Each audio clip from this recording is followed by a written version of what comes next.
In this solutions module, we are going to be talking about American governmental aid as a form of solution to the world's problems. This includes all the different forms of U.S. government aid that ultimately goes to other countries around the world.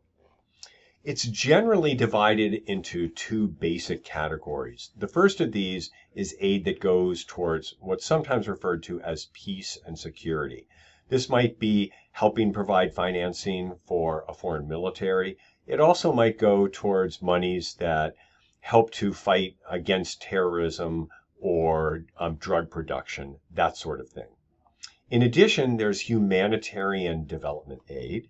That humanitarian development aid includes money going to health programs, economic development, refugees, as well as the promotion of democracy around the world.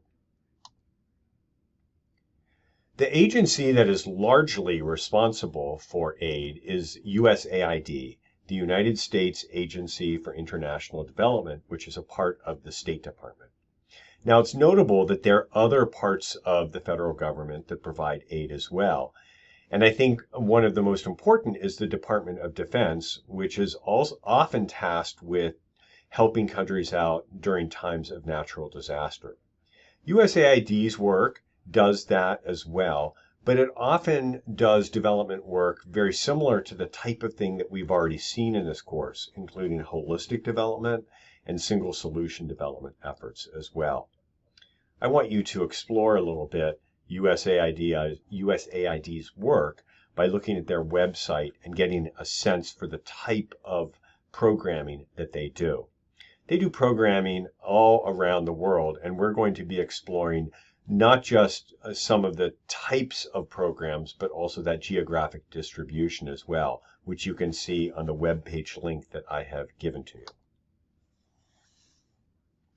Now, it's useful to note that in the past, USAID's work was often very controversial. It is not uncommon, or was not uncommon in the past, that a lot of their programs were wasteful and served the interests more of American contractors than of the people that they were supposed to be serving. USAID has often been accused of doing too much political work as opposed to actually trying to make things better. That has really changed a great deal in the last several decades. There have been a lot more efforts made to make aid transparent and effective, and you'll note that as you take a look at the USAID website. It's also important to note that foreign aid is a very small part of the U.S. federal budget. It differs from year to year depending on the administrations, but it's generally about 1% of the U.S. federal budget that goes to foreign aid. Depending on the administration, that number can go up or down. For example, it went down significantly during the Trump administration compared to the Obama administration. But Republican administrations, like the Bush administrations, saw increases to federal aid.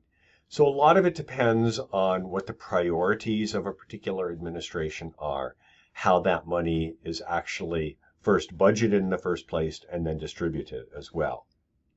It's also important to note that a very significant portion of that 1% goes to peace and security. And that means essentially money that's going to foreign militaries. So when it comes right down to it, the amount of humanitarian assistance that the U.S. government gives to the rest of the world is quite small. It's usually less than 0.5%. And that's significantly less than what other developed countries around the world give.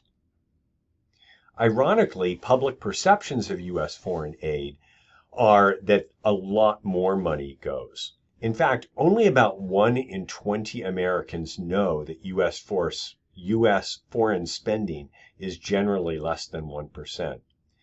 When Americans are asked to estimate what percentage of the U.S. budget goes to foreign countries, the average estimate is about 26% of the budget. So that's quite wrong compared to what it actually is. And most Americans think that somewhere around 10% of the budget is about right. So the reality between how much foreign aid actually goes around the world and what Americans think go around the world is quite different. I'm not attempting to argue here that the U.S. should be giving more or less. What the right amount is something that is decided not only by government officials, but also by us as we vote for different administrations. But I think it's really important to think about what foreign aid does. It helps people, and that's an important humanitarian thing to do. But don't forget that foreign aid is about a lot more than just humanitarian outreach. It's also about helping America look good around the world and improving perceptions of who Americans are and what they do. As I think most of us know, Americans are often seen negatively around the world. Foreign aid helps to boost our boost the way that people see us in other parts of the world. It also helps us to improve our relationships with other countries so that we can have a more peaceful situation around the world and also have access to the natural and human resources that are provided in other parts of the world. We also need markets for the goods that we create as well. And the U.S. is able to establish this sort of thing in part by working with other countries and giving them aid. Right now, many other countries around the world are giving significantly more aid as a part of their GNP compared to the United States. And this includes some of the countries that are our global competitors, not the least of which is China, which has made great inroads in sub-Saharan Africa through financial aid that is given for developmental purposes. So these are some of the things that we're going to continue talking about and digging a little bit deeper into in class. And I hope everyone comes ready to discuss.